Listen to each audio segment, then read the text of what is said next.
Just in case you don't know me, I'm Peter Kern, Professor of Political Science and the Director of the Global Public Health Program, and I'm happy to be able to introduce tonight's speaker. So tonight's speaker is Dr. George Risi. He's an infectious disease specialist in private practice here in Missoula. He attended Thomas Jefferson Medical College, followed by internship, residency, and ID fellowship at Louisiana State University's Medical Center in New Orleans. He moved to Missoula in 1990, and in addition to his practice here, he serves as the infectious disease clinical consultant to Rocky Mountain Labs in Hamilton, Montana. And he says that he developed his interest in global medicine as a result of his interactions with the scientists there. Some of you might remember from last year that Dr. Risi spoke about Ebola. He was one of the first people sent to West Africa by the CDC, along with Kate Hurley, a nurse here at St. Pat's. And now he's going to talk to us about polio in Africa. So, thanks, Peter, and good evening, everyone. I'm going to apologize in advance for talking fast, because when you talk about polio, there's just so much to talk about. It's just such an interesting disease. And so much has happened as we march towards potential global eradication of this disease. So what I want to talk about is, first of all, what is the polio? The history and the historical impact that polio has had since, especially since the beginning of the 20th century. Vaccines, then the polio eradication and endgame strategic plan. Some of the headwinds that happened in the attempts to eradicate this disease from the planet, which now we appear to be on track again to finally have this happen in the next couple of years. So the progress towards that and what the projections are. Now this is a very important story in general because polio, it's the first disease that was demonstrated where there's that increasing hygienic standards can actually cause an increase in disease incidence, which is very counterintuitive, that the cleaner you are, the more likely you are to develop some kind of infectious disease. Medical research almost always involves stepwise advances rather than one brilliant investigator making some wonderful discovery. The lessons that we learned in polio research have been applied to multiple other infectious diseases right up to this day. Very important public-private partnerships, the March of Dimes especially, as well as the National Foundation for Infantile Paralysis, started by FDR and his partners. And the importance of community involvement. We've learned from Ebola especially that if you don't have engagement of the general public in the effort, then very often you're going to be really hampered in your efforts. It was the first disease where a human trial actually used informed consent. And every trial now has to have a much more important informed consent. It used to be just a 3x5 card where the parent would write the name of their child and say, I agree to this trial, and now a consent form is 15 pages long. There's two major kinds of vaccines for this disease, both live and inactivated, and there's pros and cons of both of them, and both of them have been shown to be very, very necessary in order to bring this disease under control. And what is the path, and what are some of the impediments, especially religious objections, ignorance, distrust of government in general, war, and all of the displacement that happens as a result of war, and poverty, with all of the different ramifications of poverty. So let's dive in here. What is polio? The word poliomyelitis is from the Greek, gray, and myelos for marrow of the spinal cord. It's a virus. It's an enterovirus, an entero from the gastrointestinal tract. It's a member of the picoRNA or picornavirus. Pico means small. It's an RNA virus. It's non-lipid enveloped, and that's very important because the non-enveloped viruses are very hardy and can survive for long periods of time in the environment. And the way that we survey communities for polio is actually by sampling water from the sewers. You could never do that for influenza or for Ebola, for instance, because those are lipid envelope viruses that are very fragile in the environment. But these kind of viruses are designed to survive for long periods of time outside of their host. All of these enteroviruses reproduce themselves in the alimentary or in the gut, in the alimentary tract. And there's several other enteroviruses that cause human disease. The echoviruses like hand, foot, mouth disease, for instance, Coxsackie viruses, and even distantly related to hepatitis A virus as well. It's been around for a long period of time. I don't know, do we want to lower the lights at all, or can you guys see these pictures pretty well? So this is a funerary stele from the 15th century before the current era, depicting a priest who had a withered leg that's very typical of what you see with polio. So it's been around probably at least that far back. Emperor Claudius was thought to have polio. Sir Walter Scott had an attack of acute infantile paralysis when he was 18 months old, and he was left with a permanent limp as well. The first reported outbreak in the United States happened in Louisiana in 1841. But in general, it was considered an endemic disease. In other words, it was always there, but not huge outbreaks up until the late part of the 19th century. That's great, thanks. And for reasons that we're going to discuss, the epidemiology of this disease changed significantly beginning in the late 19th century. Importantly, there's three distinct strains of the poliovirus, types 1, 2, and 3. All of them only reside in humans. There's no non-human reservoir for the poliovirus. And that's, again, very important when you talk about global eradication. We'll never get rid of influenza because there's so many non-human hosts for influenza. But the reason that smallpox was eliminated, again, was because there's no non-human reservoir. Same thing for polio. Of the three, type 1 is the most virulent, the most able to cause paralysis. And how does it happen? This is a virus that's found in your mouth, in the oropharynx, and also in stool, and it's passed in the stool. One of the problems is that you can find this in the oropharynx up to 10 days before anybody gets sick, and so you can shed virus for a long period of time. And then it also stays in the stool even if you're a healthy person for several months. And we've also discovered, and this is one of the major impediments to getting rid of the disease from the globe, is that in people who have a compromise in their immune system, the virus can sometimes stay in the stool for longer periods of time, sometimes even up to years at a time. And that's why even if we eradicate the disease, we're going to need to continue to vaccinate people for a long period of time because of the possibility of shedding. And if you've not been immunized, then you might still catch it. So you catch this by ingestion of the virus, and so especially in areas of poor hygiene, but contaminated fingers, a fomite, which is any object that's been contaminated with a virus or a bacteria. And the clinical manifestations vary significantly by how old you are when you're exposed to this virus. Now, it's important that in all ages, the vast majority of cases are either completely without symptoms at all or only have very, very minimal symptoms. So, and actually the least common presentation is the paralysis that we associate with polio. And in general, about 1 in 200 people actually develop paralysis.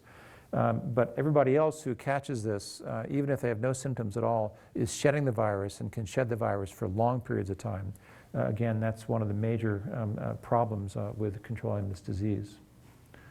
So this is the spinal cord, the back and the front, and the gray part of the spinal cord is where all the neurons reside, and these are the nerves that are responsible for both sensation as well as locomotion. And it's divided into the anterior and the posterior horns of the gray matter. And in general, sensation comes up these nerve fibers and goes to the dorsal aspect the top aspect, the back, if you will, of the spinal cord. And then motor is the anterior horn. And so these neurons here are the ones that actually control muscle movement. So what happens with polio is the virus gets into the nerve cells, probably, travels up, and then for reasons that's not really clear, seems to really attack the anterior horns. And so there's very little effect of sensation, but complete paralysis. And so these cells right here are the ones that are affected. And this is an autopsy of someone who died of polio. And you can see that the anterior horns have been completely destroyed. And so this is a person who had complete paralysis of both sides of their body. So incubation period is roughly a week or so, and about 5% of the people who catch this disease will have a minor illness with fever and body aches, just not feeling well, a headache. Meningitis, which is inflammation of the lining of the brain, happens in about 1% of people or so. And a small percent of those people go on to develop severe back and neck and muscle pain, et cetera. Muscle weakness. Frank paralysis actually occurs again in a very, very small percent of all poliovirus infections, but it's more likely to happen if you're older, in pregnant women. Very interesting again, it happens more likely in someone who has engaged in a lot of exercise recently, or if you've just recently got a vaccination or an injection of some kind. Polio is more likely to affect that limb. If you've had your tonsils taken out and then you get exposed to polio, then again the inflammation, et cetera, in that area makes it more likely that you're going to have paralysis of the cranial nerves. And so the people who lose their ability to breathe and have to go into the iron lung that I'll show you a photo of in just a moment. So this is just another depiction of that. So minor illnesses, major illnesses, and again, very important that in the stool, the virus can persist for weeks at a time, even in healthy people. Polio always seems to happen in the summertime, and the explanation for that has to do with the relative humidity. Here you can see incidence of polio in New England versus in Hawaii, where there's not very much difference in the humidity. And as the humidity rises, you can see that there's more outbreaks of polio. And indeed, as the humidity drops from 75 down to 40%, polio survives less and less well. And so in very dry atmospheres, polio virus doesn't survive very well at all. So what happened in the late 19th century? Well, there was a series of outbreaks of infantile paralysis. Now remember, at that point, we still didn't know what viruses were. We didn't culture the first virus until decades later. But there was these incidences of infantile paralysis, but very interesting, they happened in Scandinavian countries and the United States, as you can see, Europe, Norway, Sweden, the United States, but it didn't happen in what were then the third world countries, Cuba and Brazil. You can see that there was very few cases happening in these parts of the world, which is a very interesting observation. Okay, there we go. And what's the reason for that? Well, let's go back just a few more years. This is just a great book, Polio, An American Story by David Oshinsky. He won the Pulitzer Prize for a nonfiction book in 2005. American and cleanliness rarely graced the same sentence before the 20th century. In 1900, toothbrushes were still very rare in the United States. Deodorant, shampoo, almost unheard of. Few people bathed more than once a week or rinsed their hair more than once a month. Fewer still washed their hands before eating or after using the toilet. Travelers shared beds and chamber pots with complete strangers. Water was unfiltered. Food was rarely refrigerated. And cities just reeked from garbage, from manure, because this was, of course, we didn't have cars back then. Slaughterhouses, tanneries, open sewers. So it was a pretty dirty place in this country just 100 or so years ago. And then Louis Pasteur in 1870 described the germ theory, which really revolutionized our approach to health and disease. And Americans, on the basis of that, came to believe that cleanliness improved their health, which by and large was true. But this was a very common quote from Popular Science Monthly: "The hostile microbe is everywhere, within and without us, seeking whatever it might devour." On the basis of the germ theory, men began to shave their beards for the first time. Women started wearing shorter skirts because they didn't want them to brush against the ground or whatever might be on the ground. People were finally taught to cover their coughs and their sneezes. More homes contained water closets, flush toilets, vacuum cleaners, refrigerators. Hotels started giving individual soap cakes, extra long sheets that could be folded over the blankets because the blankets weren't changed very often. Individual communion cups, sanitary water fountains, etc., all happened starting around the turn of the century. And then the consumer advertising economy got involved. Cellophane, introduced by DuPont in 1908 to seal food out from germs that might get onto the air. Listerine, a cure for halitosis, which was the unforgivable social offense.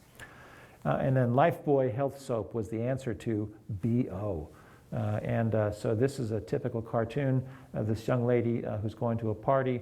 Oh, will John be there? Yeah, but John's not interested anymore. Men are fickle, aren't they? Sometimes it's our fault, my dear. I'm going to speak plainly. She tells her about her body odor. So she tells her to get soap, and she starts using this, and next thing you know, BO is gone, and she's got a brand new ring. So thank goodness for Lifebuoy soap and body odor reduction. So in other words, cleanliness just became a real focus of the American public back then. The Cleanliness Institute in 1927 was created by leading soap manufacturers, and it was a propaganda outlet aimed at children, and they worked with school districts to impose a soap and water curriculum: how many baths to take, when to wash your hands, when to change your underwear, why dirty toilets pose a health danger. And their object was not to merely make children clean, but to make them love to be clean. So this was again, a big movement back then. And it was very successful. Chlorination of water, you can see the rates of typhoid fever, which back then was almost universally fatal disease, dropped way down considerably. And in general, the hygienic movement caused death rates, especially in children, but in all people, started to really drop right around the same time, primarily on the basis of these kinds of hygienic movements. And so in general, cleanliness did lead to improved health. But then in 1916, there was a large outbreak of polio. Happened in New York City first with 2,000 cases. And back then, the names and the addresses of the people who were afflicted was published in newspapers every day. Houses were identified with placards and families were quarantined. This is just like what happened in the Black Death in the Middle Ages. Thousands fled the city. Movie theaters were closed. Meetings, public gatherings were canceled. Children were told not to drink from water fountains, not to swim in public pools, and to avoid amusement parks and public beaches. And starting in 1916, every summer from there on, there was an outbreak of polio somewhere in the United States. So why did this happen, and what does it have to do with cleanliness? Well, this has to do with antibodies, the maternal antibodies, the antibodies that are passed from the mother onto the newborn child. And those antibodies are preformed and live for a while. Sometime around 6 to 12 months after birth, maternal antibodies will circulate, and then they will go away. If you're exposed to polio when you have those antibodies, then you're not going to contract polio. It'd be very unlikely. But due to improved personal hygiene and public sanitation, infants were not exposed to these viruses anymore early in life. As the result of that, their maternal antibodies had already gone away by the time they were first exposed to polio. And the older you get without being exposed to this virus, then the more likely you're going to have severe disease. And so you can see here that around the turn of the century, young children were the ones who got polio. But then as you go from there up into the 1950s, the incidence of polio in young children got smaller and smaller, and we saw polio in older and older generations of individuals. Sorry, so if they have antibodies from your mother, they'll get the disease, but they'll get a benign course? That's right, yeah. The question is, What happens when you have antibodies? So your antibodies are able to partially neutralize the virus, and so you don't get sick, but you do develop antibodies yourself as a result of a contained infection.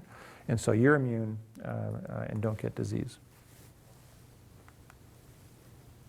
A couple of quotes from the time. This was from a nurse taking care of patients. Ambulances literally lined up outside the hospital. There were 16 or 17 new admissions every day. One of our resident physicians never went to bed for nights on end except for stretching out on a cot in his clothes. We nurses never got home either. To leave the place, you had to pass a certain number of rooms and you hear a child crying for someone to read his mail to him or for a drink of water or why she can't move. And you couldn't be cruel enough just to pass by. It was an atmosphere of grief, terror, helpless rage. And I just, I was born towards the end of all this, but I still remember and had people tell me what it was like back then. And it's just hard to imagine how helpless people felt, especially as the summer months approached. Klein, 1972, 2 generations have now grown up unaware of the fear associated with the word polio during the pre-vaccine era. Outbreaks were accompanied by a great deal of emotional terror, not the mass hysteria that you find with the Black Death, but a quiet dread in the minds of parents who live with the fear that at any time polio could paralyze or kill their children. So really very, very palpable. And this was the nightmare. These are all children who have become paralyzed and wearing those braces, and I have vivid memories of seeing kids, classmates with those braces on. In the pre-vaccine era, children were kept indoors. There was a mania for cleanliness again because we still didn't make that connection. And so the cleaner the better, which of course was making things worse. The news media stressed sanitation. Schools initiated mandatory courses in hygiene. And you could never get away with saying this anymore, but the crippled children were everywhere, these posters. And then the iron lung became a symbol of real dread. The iron lung was the technical name is the drinker respirator. And this is an example of one that was actually used by someone until he actually died in 2003.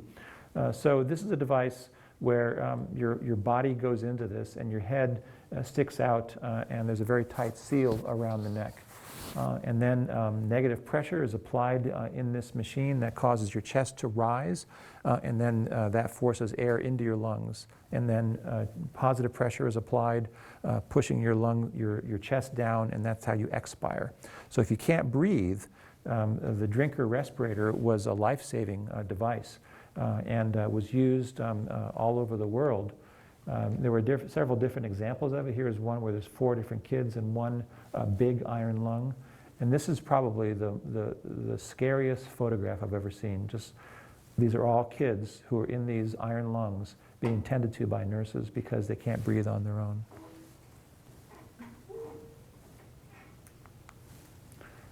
So you probably know that Franklin D. Roosevelt suffered from polio. He, again, just like we were talking about, was sheltered as a youth, and he avoided many of the common childhood illnesses until he became a teenager. And then in 1921, he visited a Boy Scout jamboree near Hyde Park in New York, engaged in strenuous exercise over the next several days, and then got a fever and acute paralysis.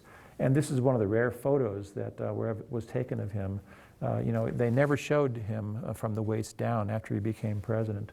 But you can see the withered legs, again, are classical. So he had paralysis of both of his lower extremities on the basis of polio. One of the things that had been worked on was hydrotherapy. So working out in a swimming pool was thought to help improve your muscles, so-called hydrotherapy. And so there was a place called Warm Springs in Georgia that he went to in 1924. And that became popular as a result of a newspaper article that came out in the Atlanta Journal. Warm Springs was a mecca for the disabled, filled with sunshine, healing, and hope. And here you can see FDR with a bunch of other polio victims. He actually purchased it in 1926 and creates the Georgia Warm Springs Foundation. And then he was an attorney before he ran for office in New York. In 1928, he turned it over the operations to Daniel B. O'Connor, and then they formed the National Foundation for Infantile Paralysis. And so this all happened thanks to FDR and his partners. And their mission was to lead, direct, and unify the fight on every phase of this sickness. And it was the NFIP that was the major source of funding for the vaccine development efforts. And so we have FDR really to thank for the development of the vaccines and giving the money for it. March of Dimes, which you've probably heard of as well, that term was coined by Eddie Cantor, who was a famous singer from back in that era. You recognize Elvis Presley and famous baseball player Joe DiMaggio. So this was, again, a community-wide effort where really every dime went towards helping create the research for all this. So the big goal was to try and figure out how to make a vaccine. How many strains existed? How do you make large volumes of the virus? How does it get into your central nervous system? And we now know that direct inoculation by the olfactory nerves was probably not the route. It's probably that it gets into the bloodstream and attacks your peripheral nerves first and then goes up into the spinal cord, as I mentioned earlier. Which kind of vaccine is best? A killed vaccine or a live vaccine that's been weakened? And there were examples back then even of both of those kinds of ideas. And the NFIP funded both approaches, thinking that it's best to sort of do a broad kind of attack and see which one works the best. But the killed virus approach was thought to be a quicker pathway to development, and the killed virus approach was given more funding as the result. We've heard of Salk, we've heard of Sabin. Most of you have not heard of Isabel Morgan. She actually was the real pioneer in this. She was the first person to test a killed vaccine in primates. But at the height of her career in 1949, she decided to leave research completely, marry and raise a family, and so she left academics completely. But she was the one who blazed the trail that was followed by Salk. Had she stayed in research, she might have been the one to develop the human vaccine. And unfortunately, human trials really were delayed by probably 5 or 6 years as the result of Dr. Morgan retiring from academic medicine. So it brings us then to Jonas Salk and Albert Sabin. Both of them were Russian, Jewish people, emigrated. Salk, his father, Sabin himself came from Russia, both from New York, New Jersey area, Jewish backgrounds, brilliant students. The big difference was that Salk trained under Thomas Francis, and Thomas Francis was the person who developed the first influenza vaccine, which was a killed vaccine. Whereas Sabin trained under researchers who had developed the smallpox vaccine and the yellow fever vaccines. Both of those are live virus vaccines. And so they had these two different approaches based on who they trained under. And each of them adhered to that approach as the right way to go throughout their careers. And sadly, they became very, very bitter rivals. They could not even be in the same room together. And they criticized each other's work constantly. And it was really an embarrassment to the scientific community how much these two guys just really detested each other. But the Salk killed vaccine was the one that was given the most funding. He started in 1949 and started testing his vaccine, again, in a way that we could never do today. But giving it to institutionalized children, mostly in those who were mentally retarded. 98 children at the Watson's Home for Crippled Children, the Polk State School, Allegheny County, Pennsylvania, and it seemed to work. But again, Sabin, who was on the NFIP advisory committee, was his most vocal critic. And on the basis of Sabin's criticism primarily, the committee scientists recommended progress in the laboratory proceed in the normal manner. Go slow, without undue haste, without the large use of vaccines, especially without wide publicity. But Daniel O'Connor, remember, who was FDR's law partner, who was now the director, felt that they really had a mandate to proceed because there were outbreaks. There were thousands, literally, of children every year who were getting paralyzed from this disease. So the director of research for NFIP, Harry Weaver, felt, and again, this continues to be the case now, the practice of medicine is based on calculated risk. If we wait until more research is carried out, large numbers of human beings will develop polio who might have been prevented from doing so. And so you've got to take an educated leap of faith sometimes in medicine. So he created, Daniel O'Connor created a committee of national authorities in public health, and they decided to go ahead and plan a large field trial of this killed vaccine based on the preliminary results that were done on these institutionalized children. And they recruited Thomas Francis, the person who developed the influenza vaccine that I mentioned earlier. And Francis, being a very rigid scientist, insisted on the gold standard for any clinical trial, which is a double-blind, placebo-controlled trial. Double-blind meaning neither the researcher nor the recipient knows what they're getting. And placebo-controlled, so people get something, but they don't know if it's the real vaccine or if it's just a saltwater injection. The question was, will the public be supportive? And that still is the case now. It's really hard sometimes to get people to agree to be in a placebo-controlled trial because they want the real thing. And this trial, of course, had to happen during the wintertime in order to find out if, when the summer came, if the vaccine worked or not. So it turned out that a lot of communities were just unwilling to participate in a placebo-controlled trial. It was a beautiful experiment over which the epidemiologists could become ecstatic, but would make the humanitarians shudder. So they came up with an idea of a parallel trial design. There were 11 states that were willing to participate in this placebo-controlled trial idea. 33 states wanted just an open observation. In other words, you got the vaccine or you didn't get anything at all. And so those were, so you knew who got the vaccine and who didn't. And so they chose 272 counties in the United States that had the highest incidence of polio disease. And they actually, instead of my permission, the consent form, which was, like I mentioned, a 3x5 card basically, said, I hereby request that my child be enrolled in this trial. And so these were polio pioneers. They were volunteers willing to be involved in this trial. Two very important things happened in science in February of 1954. Field trials began then, and I was born in February of 1954. So it was still the largest field trial ever conducted. Over 1.8 million school children were involved in this trial.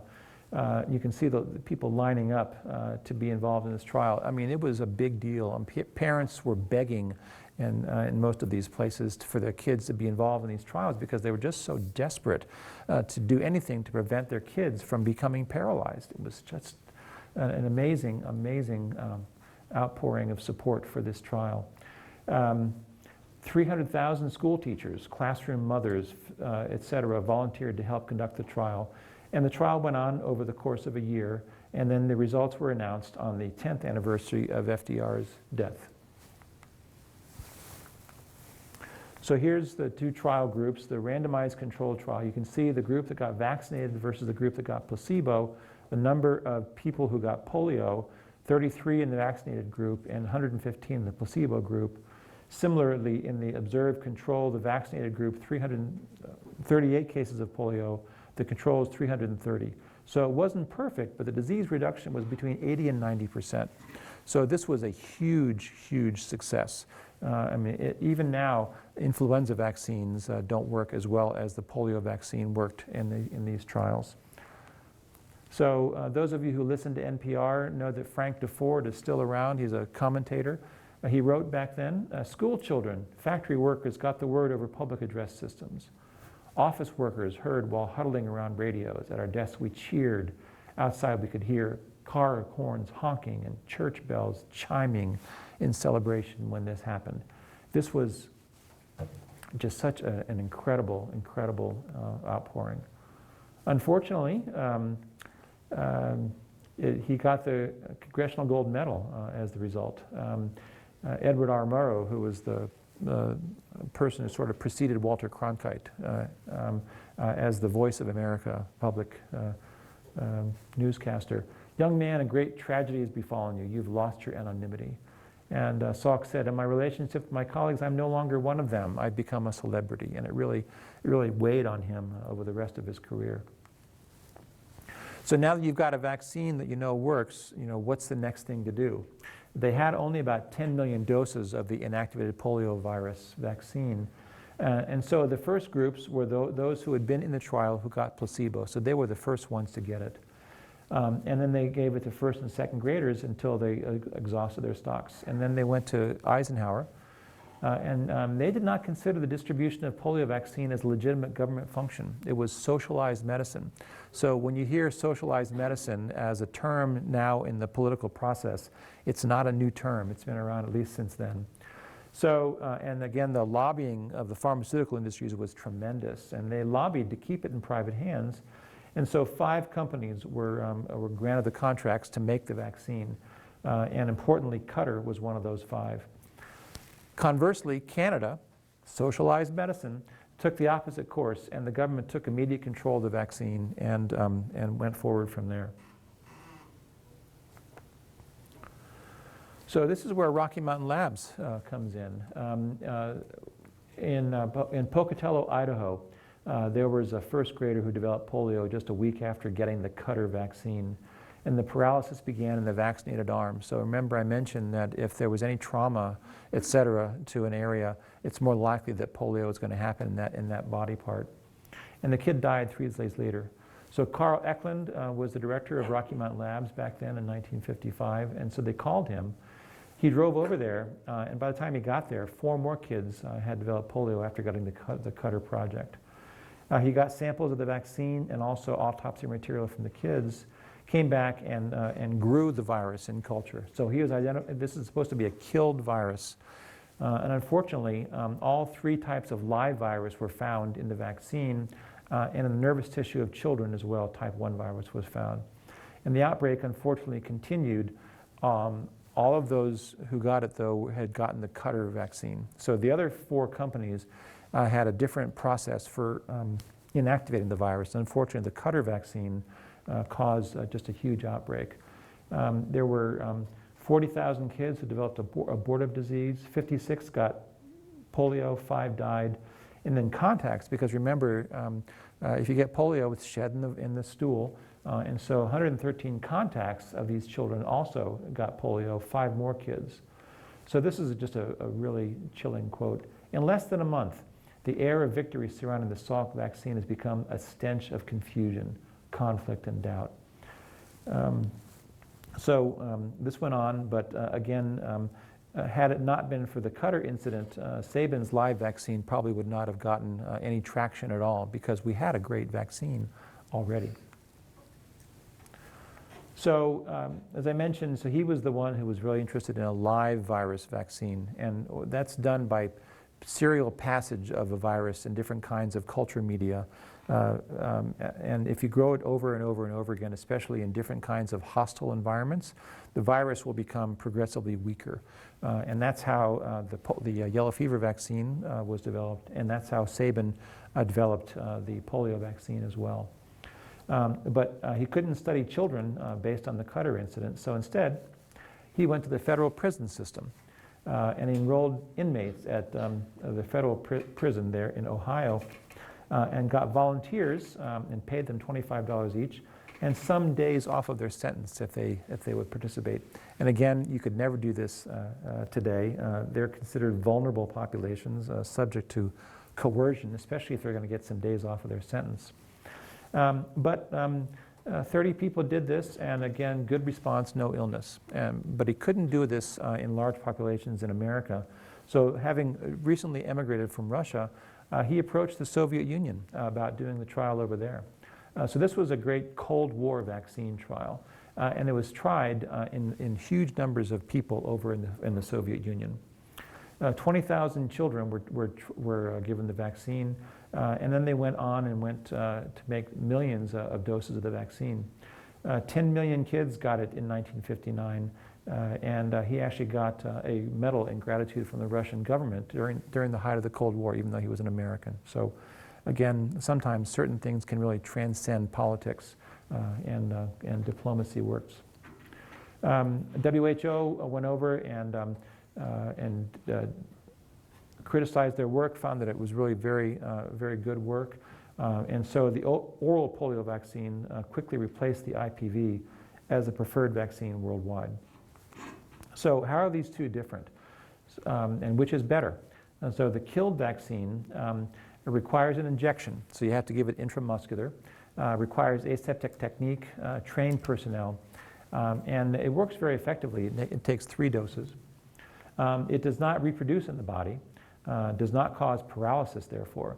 One of the downsides of it, though, is that if you're exposed to the virus yourself, it does reproduce in your gut, just doesn't cause disease in you, but you can still pass the virus and give it to someone else who may have not received the vaccine.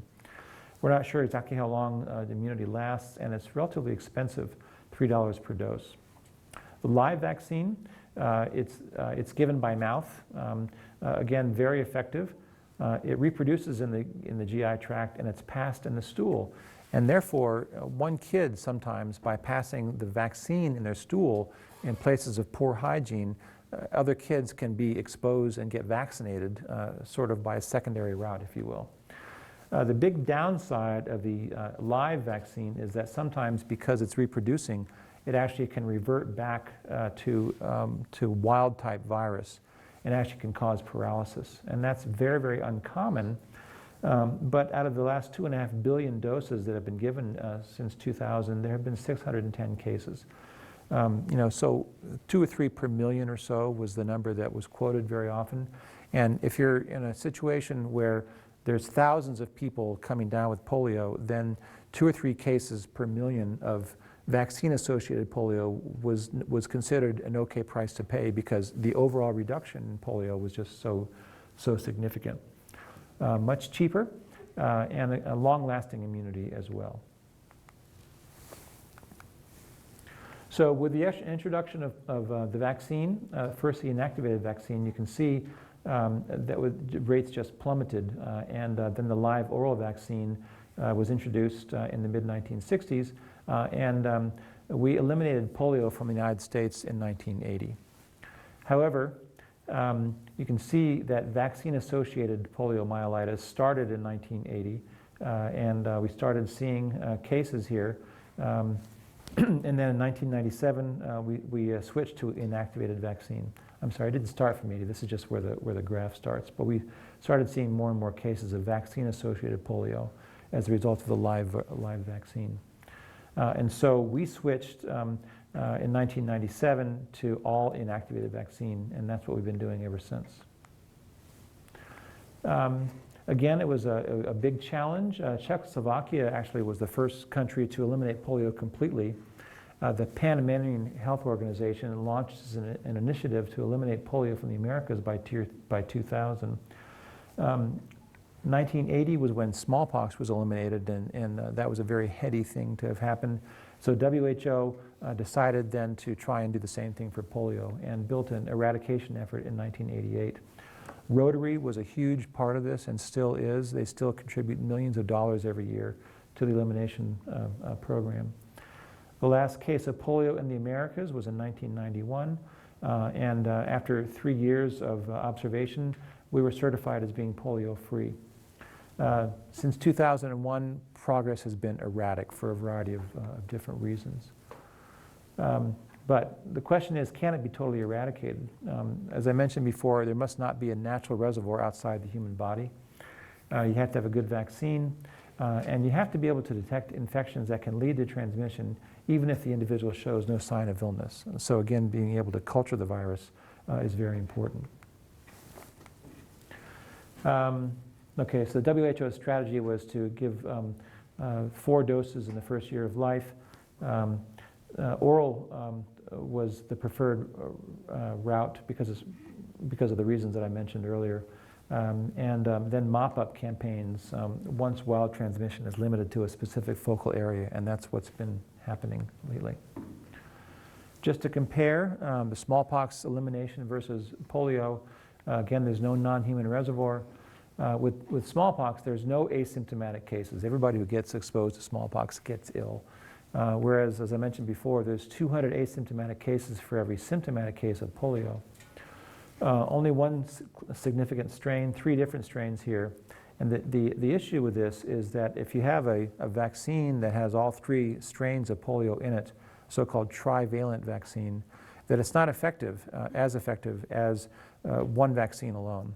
And so one of the efforts now is to go to bivalent and monovalent vaccines in areas where there's only that vaccine, that virus that's circulating. This vaccine is heat labile, the opposite of a smallpox scar. There's no visible evidence of whether somebody's received an immunization or not. So you can't go into a community and look for the scar and say, okay, well, you don't need to get a smallpox vaccine because you're already immune. This is the only formula that I'll show you, but this is a very important one, the basic reproductive number. And that's the average number of other individuals who might get infected if somebody brings an infectious disease into a community that is not immune. The most contagious of all diseases actually is measles, followed closely by chickenpox. And different other diseases are more or less contagious. And here's the R naught. And for measles, it's about 18 or so, and for polio, it's about 7 or so. And if you want to try and provide what's called herd immunity, so that the entire community is protected, the number of immune individuals must be greater than 1 minus 1 over R naught. So if measles has an R naught of 18, then the number of people who must be immune would be 1 minus 1 over 18, or 95%. And that's why we're having so much trouble getting rid of measles, because of the vaccine deniers. It doesn't take very many people denying getting the vaccine to cause outbreaks, because this disease is so contagious. So a little bit better with polio, so it's 1 minus 1 over 6, or about 84%. So if you get 85% of the general population vaccinated against polio, then that's sufficient to provide herd immunity so that the disease will die out naturally. Is that clear? So we're making fantastic success. And you can see when the WHO first announced their plan, polio was pretty ubiquitous. And by 2003, it was all gone from the Americas and gone from Russia, found only in certain parts of Africa, as well as India, Afghanistan, and Pakistan. Then, unfortunately, in 2003, what happened? Well, there was a rumor circulating that the polio vaccine actually was a Western plot to sterilize Muslim girls. And so here in Kano, the mullahs demanded a halt to vaccination, and immediately we started seeing new cases of polio. And then again, because of the asymptomatic carriage, polio spread to 16 previously polio-free countries, including Asia and elsewhere. And so this was a huge setback. I'll talk in just a moment about some of the things that were done, but you can see that's kind of what happened. So in Africa, it went to lots of different parts of Africa, as well as over into Afghanistan, Pakistan. So in the same way as the mullahs publicized their objections by using the media, then WHO used the media in a positive sense, mobilizing journalists. So they found the 8 most influential journalists in Nigeria who supported immunization and started meeting with them, educating them on the status of polio eradication, how many children were paralyzed, what a big deal it was, how safe the vaccine really was. And so these journalists formed the Journalists Initiative on Immunization Against Polio, or JAP. And they then dedicated themselves to promoting global awareness, encouraged their fellow journalists to mobilize against the negative media campaigns. They sought support from religious leaders and community leaders, and they monitored immunization practices, and then they actually published what was going on, so people could read on a daily basis what was going on within Nigeria. So that was a huge, huge step forward in reversing some of those negative effects. Unfortunately then, so now up to 2012, we only had 650 cases globally in 2011, 215 cases in 2012. Almost all of them were in Nigeria, Afghanistan, and Pakistan.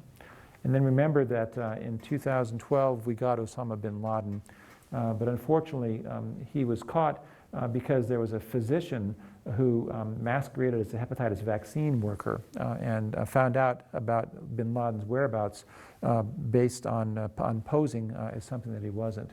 This really upset the Taliban and upset a lot of other religious extremists, and so the Taliban declared polio drops to be poison.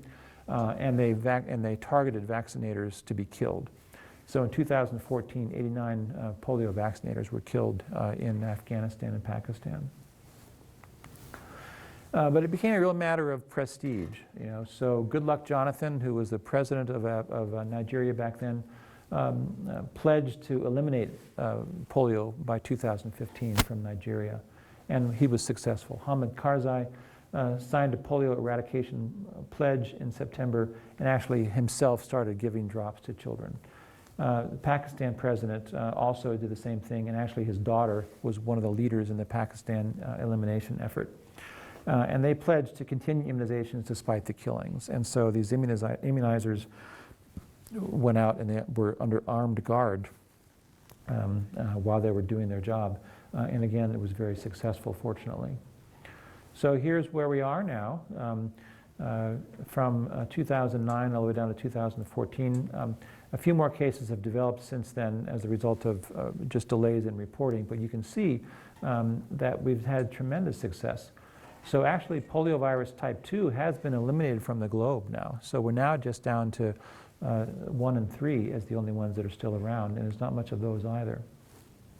Africa, I know we were supposed to talk about Africa all along, and finally here we are. In 2015 had gone a full year. So there are now, so Nigeria, Goodluck Jonathan was successful, and Nigeria has eliminated polio and has now gone a full year without any cases. India, which nobody ever thought was ever going to be able to do this because of just the incredible poverty there, et cetera. 2011 they have not had a case since 2011. So in 2014 we had a total of 332 cases. In 2015 only 72 that were in Pakistan and Afghanistan. Unfortunately, there have been some cases of vaccine-derived polio, 28 in 2015, and unfortunately a lot of those are in non-endemic countries. And so again, that's why it's so important to continue the vaccination efforts even though those countries may not have circulating polio anymore. So we're using more and more of the IPV in order to do that, in order to get going. Again, as I mentioned also, now that type 2 has been eliminated from the globe, we can stop using trivalent and go down to bivalent or monovalent strains of the live vaccine. And that again is going to make the vaccine more potent and more likely to be effective. So I'll sum up by saying that polio, the major cause of paralysis in the world and formerly causing thousands of cases annually worldwide, is on the brink of elimination. And we're hoping that by 2018, which is now right around the corner, that that really will happen. All 3 strains must be eliminated. As I've mentioned, both live and inactivated vaccines have played a major role in disease reduction. Immunization has to be continued even in polio-free countries due to the possibility of reintroduction by asymptomatic individuals, as well as prolonged viral shedding, especially in immune-compromised people. And if we're able to do this, it'll be the greatest public health triumph since smallpox was eliminated in 1980. So, here we go. That's my last slide. I don't know how much time we have. I'm happy to answer any questions. And there's no such thing as a dumb question. I ask dumb questions all the time. So yes, now you raise your hand. How long, let's say we get to the point where there are no more active cases reported, how long must polio have no active cases for it to be declared a disease that's been eradicated? Yeah, that's a really good question. And for smallpox, we went for, if 2 years went by and there were no cases anywhere, then it was declared eliminated. It's probably going to be longer than that for polio because, again, of the possibility of asymptomatic shedding. So what's going to happen is once we have no cases anywhere, then there will still be active surveillance of sewer systems, basically. And once all of the sewers, especially like this happened in Haiti, you know, and they found live virulent polio virus in Haiti, and they found it in Bangladesh, and they found it in other places, again, where hygiene is so poor and immunization rates are poor. So it'll probably be at least probably 5 or more years after the last case of polio before we can really say that it's gone. But yeah. I assume that in that event, if there are reported cases, that they'll really stomp on it hard, trying to. So, exactly as we're doing for Ebola, for instance, is that every time a case is identified, now we have a vaccine that's going to be licensed in the very near future. Then ring vaccination is done. So all the contacts of that person and all the contacts of that person are given the vaccine. And that's exactly what would happen with polio as well. They'd go in and they'd really intensely vaccinate all the people around that case.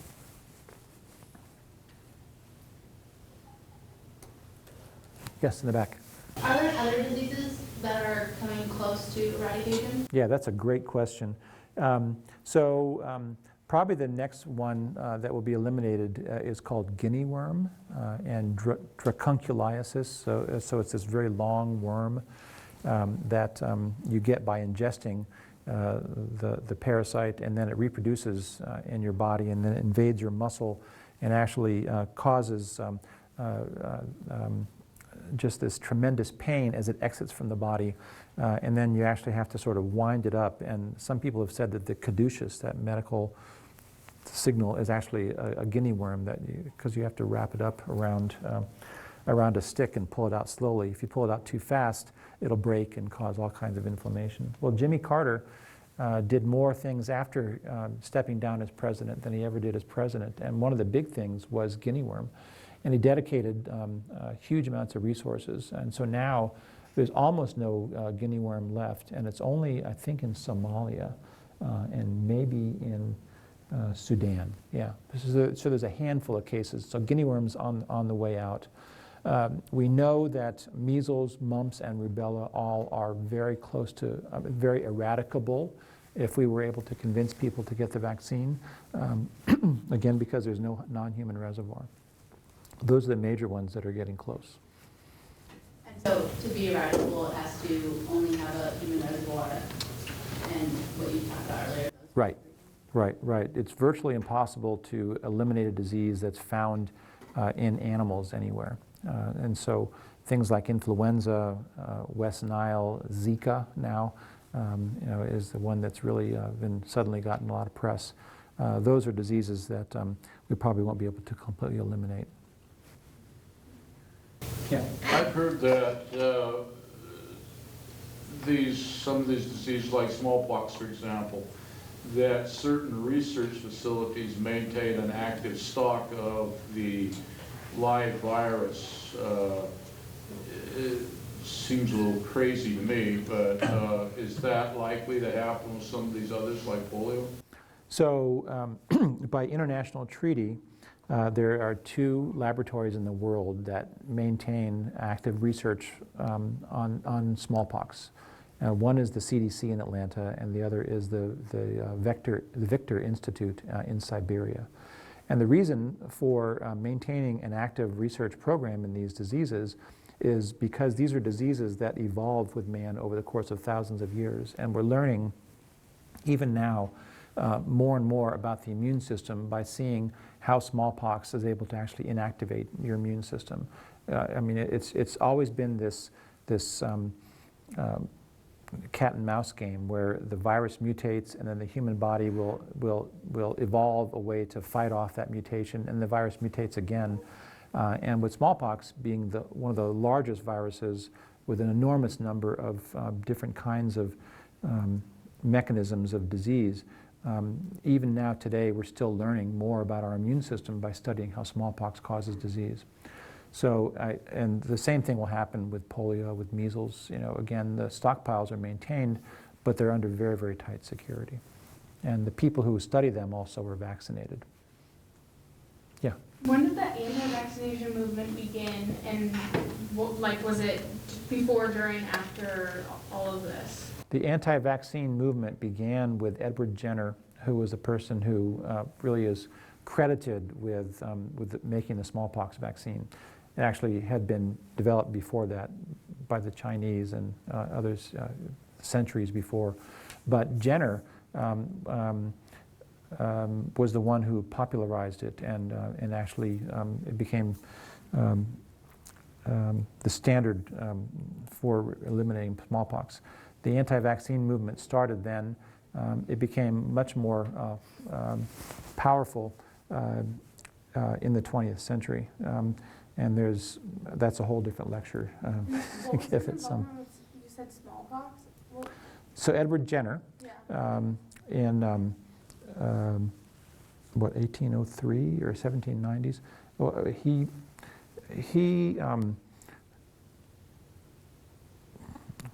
recognized so there's a disease called cowpox, which is similar to smallpox but doesn't cause significant disease. And so milkmaids, who actually would milk the cows, would very often get cowpox on their hands. And it was common knowledge back then that if you got cowpox, you would not get smallpox. And so he took that observation and then actually inoculated a small boy, again without permission, with cowpox, and then waited a couple of weeks and then actually gave the boy smallpox. And the boy did not get disease, and so that became popularized. So that was how the smallpox vaccine was developed, and now it's all history. Yeah. You talked about Good Luck Jonathan and the journalists in Nigeria, but my reading of one of the most important actors in trying to eliminating polio in Nigeria were traditional rulers. Correct. The traditional rulers who really got the message out in a way that people could identify with and could accept. And so that raises a question to me, which is, what about traditional healers? Do traditional healers play any role in any of these different regards in terms of encouraging vaccination? So the question is, what about traditional healers, and do they play a role? I would imagine so if they were grounded in scientific principles, or even if their methods happen to agree with modern science, then yes. Yeah, I don't think you can assume that, but I mean, I think the question is, should that be a group that you work with, that you mobilize in these kinds of efforts? Does anybody do that? I think so. The traditional healers in Africa, unfortunately, sometimes perpetuated Ebola, and didn't want their business taken away from them, et cetera. So it's a matter of working with them and trying to educate them. But I think anybody who's involved in providing health care has a potential big role in disease prevention and control, absolutely. Can you tell us a little bit about your own experience? I think you were in Africa or something working with this. What exactly was your role? So in my role as the infectious disease advisor to Rocky Mountain Labs studies Ebola. And so I had developed a training program for our nurses and doctors at St. Pat's Hospital, such that if somebody studying Ebola in the lab got a needle stick or got bitten by an animal, et cetera, we would be able to take care of them here. And so that training program, when Ebola struck in Western Africa, I wanted to find out if that training program really worked or not. And so I contacted WHO and then actually went over with Kate Hurley, who was the director of our intensive care unit then.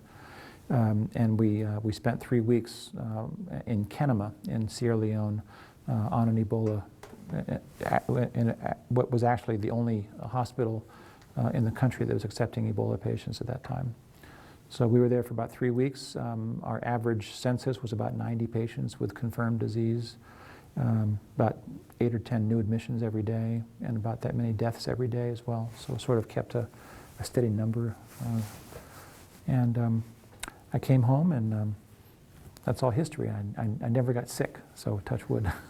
I think you did some follow-up training, too. Right, right. Because that happened after your lecture last Yeah, so right after I got back, the Cuban government announced that they were going to send a bunch of doctors over to Africa to help out. And these were highly trained people, but they had never seen a case of Ebola. And so the Panamanian Health Organization called me and they said, would you mind going to Havana and training these Cuban doctors about how to take care of themselves to prevent Ebola from happening. And so Kate and I and Thomas Arminio from Rocky Mountain Labs went down and spent about a week there. And then same thing happened in Panama. I went and trained people there. And then the CDC did an ongoing training program in an old military base in Alabama, in Anniston, Alabama. So I went down and did several tours down there of training people who were deploying to Africa. So it was really an exceptional opportunity that I'm really grateful to have done. Yeah. What was the response like when you came home? I just remember like reading extremely angry comments in newspapers about doctors that were coming back and just like literally going home after the airport, you know. Yeah, and I did that. So I got home before the hysteria. The hysteria really started right around the elections, you know, and Chris Christie, the governor of New Jersey, and Andrew Cuomo, the governor of New York, both were running for re-election, and they decided to make it one of their causes, you know, to protect the American public by quarantining anybody who came back from one of these places. And there was a nurse who was stranded on a tarmac in New Jersey, who now is suing Governor Christie, and I hope she wins, because it was against the advice of the NIH, of the CDC. You know, there was no scientific rationale. If you're not sick, you're not shedding virus. You're not going to transmit this disease to anybody else. And by hindering people from volunteering because they're afraid they're going to be quarantined when they get back, fewer people were willing to go over there and take care of patients. And so it actually perpetuated the outbreak because there were fewer doctors and nurses who were actually able to go over there. So that was an unfortunate a series of events. And I also learned that the media is not necessarily your friend in those situations, that the media is really interested in selling newspapers, et cetera. So this whole thing was blown way out of proportion, much bigger than it could have been. Yeah. So they still use the live and the kill vaccines, right? Correct.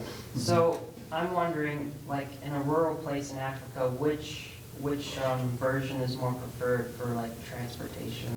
Right. The oral polio vaccine is the preferred vaccine for a variety of reasons. The most important of which is that it's shed in the stool, and so you get more immunization, and it also prevents the virus from replicating in the gut of anybody who's exposed. So for those two reasons, it's the preferred one, and also it's so much easier to give. It's just a drop in the mouth as opposed to trying to give a shot, and you know it's just really expensive, especially in those countries, to give injections to all those people.